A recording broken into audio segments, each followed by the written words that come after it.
Welcome back, Forging friends. We are at deck number 2 in our Worlds Collide box opening. Let's go ahead and crack this one open and see what we get today. And I want to thank you guys again for watching these videos. If you have any suggestions for how I analyze these decks, I would appreciate it if you'd leave a comment. We can always improve how we do things, and I would appreciate the feedback. So, popping this one open, we have Chester v. Quirwave V with Brobnar, Star Alliance, and Dis. And a bit of a lopsided Archon. It's got 3 hands on one side and a bunch of little dotted lines on the other. All right, let's see what we got in this one. All right, we're back, and we are dropping down the Archon card. Going to square it up and start with Star Alliance. So we're starting with Wall's Blaster. It's an upgrade with an Amber Pip. This creature gains Fight Reap. You may deal 2 damage to a creature or attach Wall's Blaster to Chief Engineer Walls. After you attach Wall's Blaster to Chief Engineer Walls, stun a creature for each upgrade on Chief Engineer Walls. Okay, so we guaranteed to have a Walls in this deck. We can stunning creatures is always pretty good, so we'd like to see a bunch of upgrades. All right. Oh, we also have Kirby's Blaster. Amber, when you play it, and this creature gains Fight Reap, you may deal 2 damage to a creature or attach it to Kirby. And after you attach it to Kirby, you draw 2 cards. Good stuff. Captain Valerico, the leader. Great card. 5 power, 1 armor. And during your turn, if she is in the center of your battle line, you may play 1 card that is not of the active house. Great card to protect. If we can keep her in the center of the battle line, constantly playing cards off house is always amazing. We've got Science Officer Morpheus, a creature with 2 power, 1 armor. After you play a creature with a play effect, triggers play effect an additional time. Great card. We want to see some strong play effects with this. Yeah, we can do some really good shenanigans with this guy. We've got Nurse Soto, a creature with 3 power and deploy. Play Fight Reap, heal 3 damage from each of Nurse Soto's neighbors. So there's a play effect, but it's not the strongest one. I think there's a stronger healing effect in Star Alliance, but always useful to have that. Lieutenant Kirkar is a 5 power creature with Taunt and Hazardous 3. Great protector. Great to put near that Valerico for sure. Explo Rover, 3 power creature with Skirmish, and he may be played as an upgrade instead of a creature with the text this creature gains Skirmish. Good to put on that Walls with the Walls Blaster so we can get an extra stun out of it, potentially. Or on any creature that wants to fight, really. Comm Officer Kirby, 3 power creature with Play Fight Reap. You may play a non-Star Alliance artifact, upgrade, or action card this turn. So that'd be great with the Morpheus. We could do that twice. We could play 2 non-Star Alliance artifacts, upgrades, or action cards. So we want to, as much as possible, line those 2 up together. Oh, we have 2 Kirbys. Excellent. That's really good. A lot of creatures so far.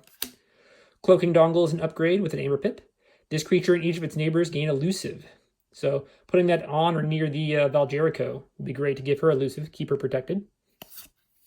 2 of those. Nice. There's our Chief Engineer Walls, a 2 power creature with Elusive. Play Fight Reap. You may return an upgrade or robot card from your discard pile to your hand. So we seem to have a lot of upgrades, and we have that one Explo Rover upgrade creature. So potentially, if we have a lot of upgrades in the discard pile, you might also get use out of that with Morpheus. All right, moving on to Dis. We have Spider, a 2 power creature with Skirmish, and he gains poison while attacking enemy flank creatures. Good fighter, good control for our opponent's board. Moving on to the next card, we have the upgrade Soulkeeper with an Amber Pip. This creature gains destroy the most powerful enemy creature. Good for disrupting our opponent's board again. Snag is a 5 power creature with Fight. Your opponent must choose the house of the creature Snag fights as their active house on their next turn. So he's got to fight something either with Elusive or something that's weaker than 5 power to get that effect. That's good. That's good disruption. So far, pretty disruptive Dis house with 3 cards. Bornit, Reap. It's a 3 power creature with Reap. Reveal the top 5 cards of a player's deck. Purge a card revealed this way, and shuffle the other revealed cards into the deck. That's a fantastic card. That's a super disruption right there. Great early game card to get rid of probably a very important combo piece in your opponent's deck. Not finished with you is an action card with an Amber Pip. Play, shuffle any number of creatures from your discard pile into your deck. That's great. That good recursion for important creatures. We got 2 of those. Nice. Misery Exploit. Gain 1 amber for each damage enemy creature. All right, so we want to see some effects that can spread some damage around. That'd be really helpful. Oh, we got 2 of those, so we definitely want to see some damaging effects, if possible. Malison is a 5-power creature with Fight. You may move an enemy creature anywhere in its controller's battle line. Then, if it's on a flank, it captures 1 from its own side. So not only does it fight and potentially destroys a creature, kind of limiting your opponent's board, you can also have your opponent capture 1 from their own side. So, useful fighter. We've got some good creature control in this Dis house so far. Inspector, 2-power creature with Destroyed. Purge a random card from your opponent's hand. Even more disruption. That is what Dis is for. And the Harbinger of Doom, 2-power creature with 3 armor. Destroyed, destroy each creature. All right, so we definitely like to see board wipes, especially ones that don't have any chain cost to them. So if we have a easy way to have it destroy a creature, or if we just run this into something strong, we could board wipe the board if needed. Excellent. Dendrix, man, a lot of creatures in this deck so far, right? 5-power creature with Fight. Your opponent discards a random card from their hand. Very few cards that affect your opponent's hand, so that's always nice to see. All right, we're moving on to Brobnar. Brobnar is typically not the strongest house in Northley, but we'll see what we have here. We have the rare Lava Ball. Deal 4 damage to a creature with 2 damage splash. Man, all right, so this deck really wants to limit your opponent's board so far, is what I'm seeing. That's a great card. We have the Power of Fire action card. Sacrifice a friendly creature. If you do, each player loses amber equal to half that creature's power, rounding on the loss. Gain 1 chain. So, I don't know.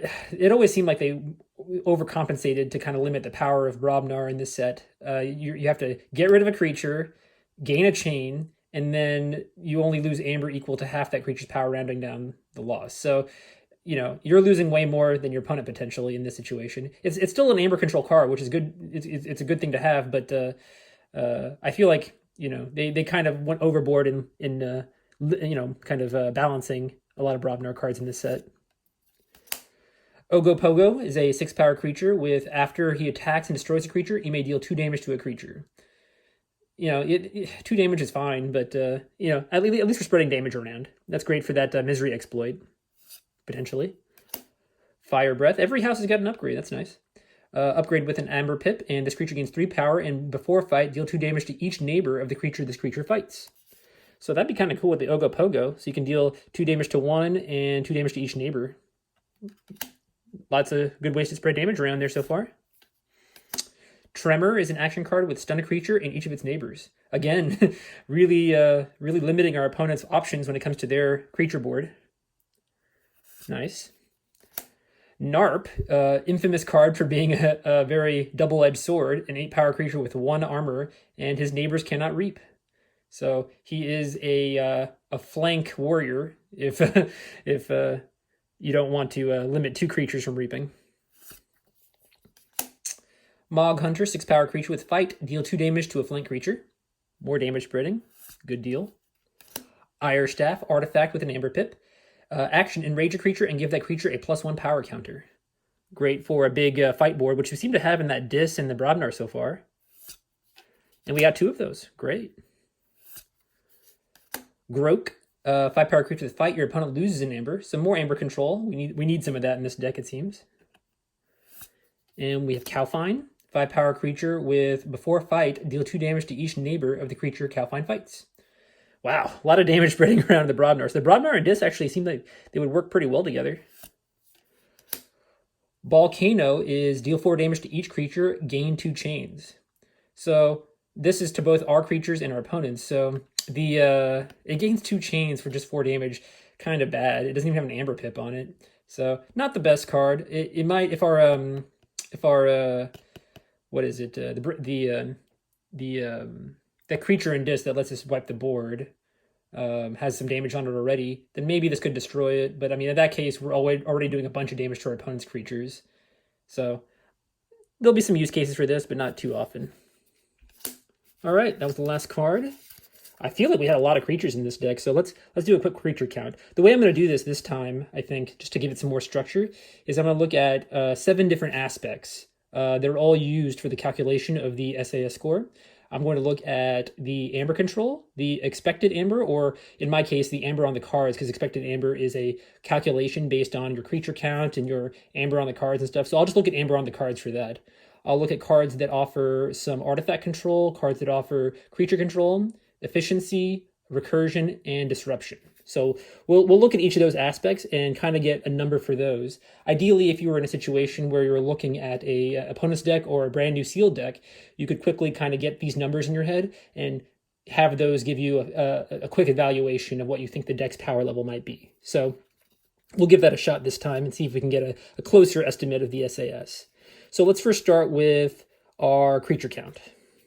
So we have 1, 2, 3, 4, 5, 6, 7, 8, 9, 10, 11, 12, 13, 14, 15, 16, 17, 18, 19, 20. All right, so yeah, we're 2 for 2 for a large creature count deck. So now let's look at our amber control. Or no, let's go in the same order as before. So we're going to look at amber on the cards. 20 creatures. How much amber are on the cards themselves? We got 1, 2, 3,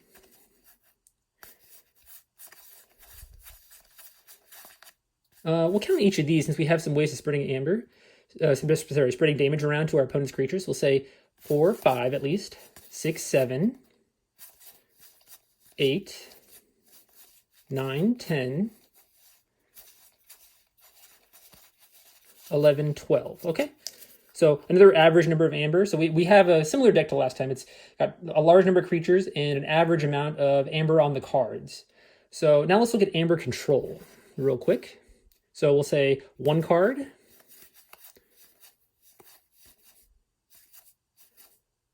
2 cards, 3, 4.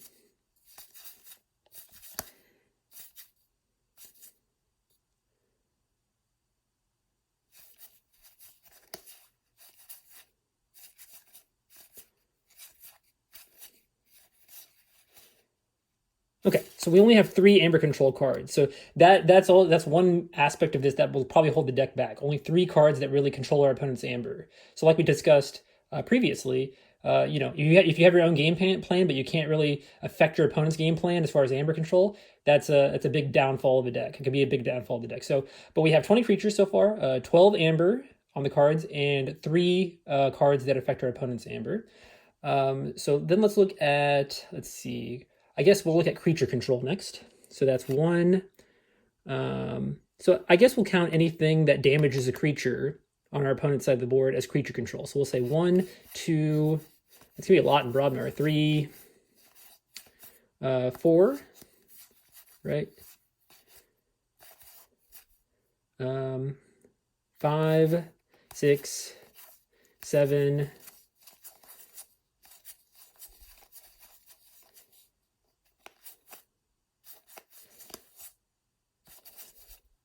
8, 9, because he's got poison.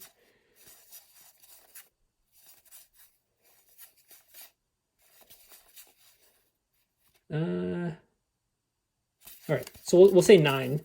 So 9 cards that affect our opponent's creatures in some way, damaging or destroying them.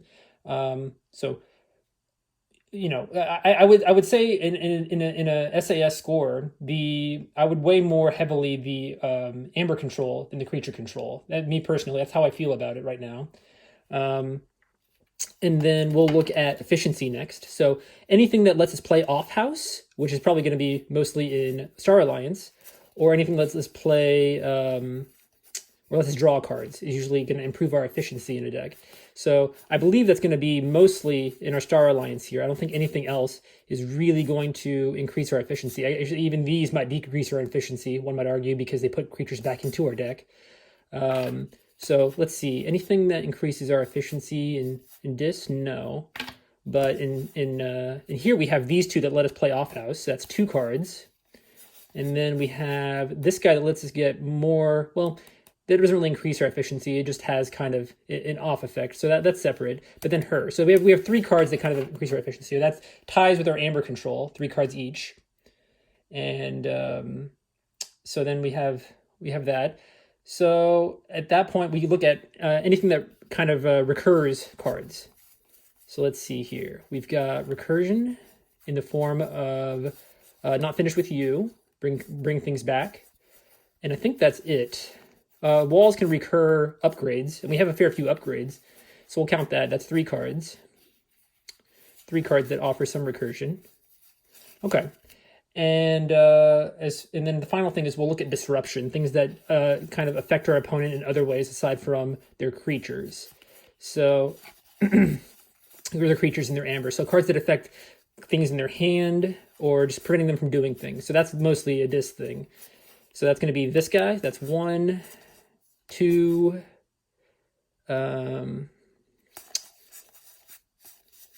3, 4.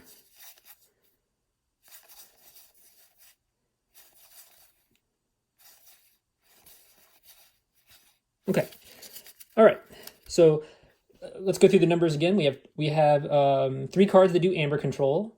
We have 12 amber on the cards and 20 creatures, and those will combine to get our expected amber in the SAS calculation. We have we're trying to look at artifact control. We have no artifact control in here as far as I remember. So that's 0, which is going to be a big hit to the deck, I think. 0 artifact control in this deck. Yeah, nothing that really does anything to artifacts. And then as far as creature control, we have quite a lot in this deck. I'll put the number up here. I forget what I said, but I remember it being a decent amount. And then efficiency, we had 3 cards. Recursion, we had a few cards, not too many.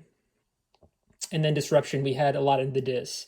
So knowing those numbers, I mean that seems like a lot of calculations to make, but with those numbers in mind, I think those are the most important things to think about. I would value the most, again, amber control and the amber on the cards and the creatures. I think those are the 3 major aspects that define the SAS. So with that said, I'm going to say again, this one has no artifact control, which I think really holds it back. Giving a range to this, I'll guess this time that this one is going to be low to mid 60s. And if I had to give one number to it, I'll say 64. I'll say this one's around a 64. It's got some good stuff, good synergies with the Dis and the Brobnar. So you know what? We'll say since the synergies are there, I think there's a lot of synergy in this deck. I'll say mid to mid 60s. I'll say somewhere in the mid 60s. So I'll give it a 66 or 67. That's my guess. All right, I'll see you on my desktop, and we'll find out what this deck is. Welcome back to my desktop again. We're going to, I've already got the new deck copied. We're going to paste that in here. Now, we guessed a mid 60s kind of thing. We'll see if we've improved on our second deck. Like I said, I think this deck had some more synergies in that first deck, but you know, the Brobnar house is kind of looked down upon a little bit, and we had no artifact control, so I guess we'll see what we end up getting. Make your guesses now if you haven't already. Here we go. Oh my gosh, yeah, it was even worse than I thought. It was a 55. So yeah, Brobnar is looked down upon quite a bit in this set. Let's look at our individual stuff again. So first we'll look at amber control. So this deck had even less amber control than before.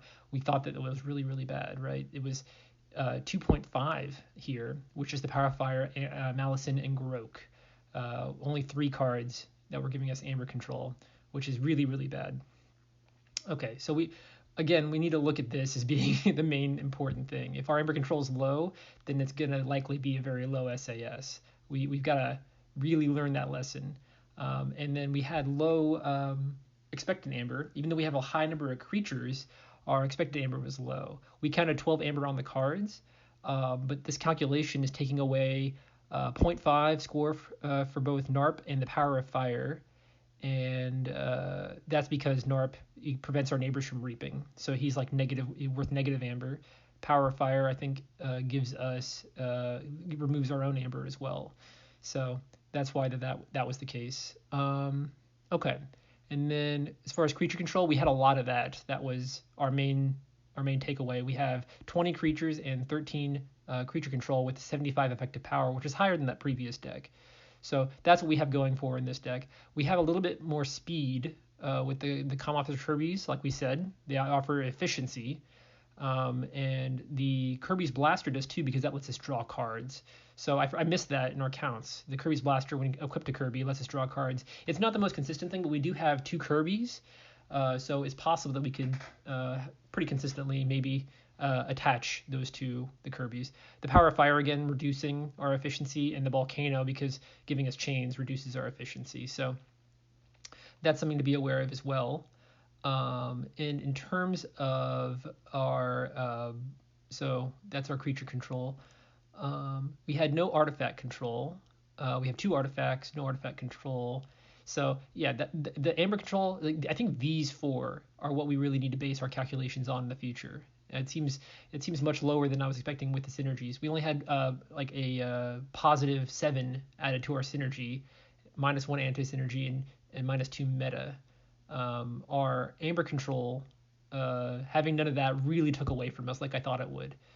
And we have only 1 board clear. So yeah, this is important. The things that add synergies are important, and then mainly these 4. So we'll try to weight our guesses based on these 4 in the future. Let's look down at our synergies and anti-synergies here. So looking at here, we have a high creature count and some creatures of 4 power or less. So that's why Volcano is going to be a little bit hard to use. And plus it gives us 2 chains. So that's a bit of anti-synergy there. And then Harbinger of Doom, we have a high creature count, so oftentimes we'll not want to use this card. It'll be a dead card in our hand, is the logic here, I think. So that's why there's a little bit of anti-synergy there. And we have a creature with good reap effects. So this is a huge anti-synergy with NARP. Even if we kind of find a way to mitigate the bad effect by putting him near the edge of or on the flank of the battle line, he still is going to affect one creature's reaping ability. So that's another thing we have to worry about and play around. So that is also considered to be an anti-synergy. So yeah, I was 10 off on this one, a little bit worse than my guess last time, but we have a set of good ideas here. We're going to really base our guesses in the future on the Amber control and the artifact control, the expected Amber, which we'll base on. What we'll do is we're going to add up the Amber on the cards. We'll take into account how many creatures we have, but then we'll also take away for things that prevent us from reaping, like that NARP, and things that get rid of our own Amber, like the Power of Fire, because the Power of Fire gets rid of both players' Amber, and also things that give us chains, or that'll more affect our speed, our efficiency. But yeah, anything that prevents us from reaping or reduces our own Amber, we'll try to take away points for that and really consider those in this overall calculation. And creature control is also very important. I think we did a good job of kind of evaluating the creature control, because we thought there was a lot, and there seems to be a decent amount in this deck overall. So we're good at that. We just really need to weight these things more in the future. And I think all the rest of this stuff is important. A little bit of disruption, and Morpheus is very useful in certain ways. But other than that, these are the main things we need to worry about. Okay. All right, we're learning and we're growing. I thank you all for watching. If you enjoyed this, I'd appreciate you hitting the like button.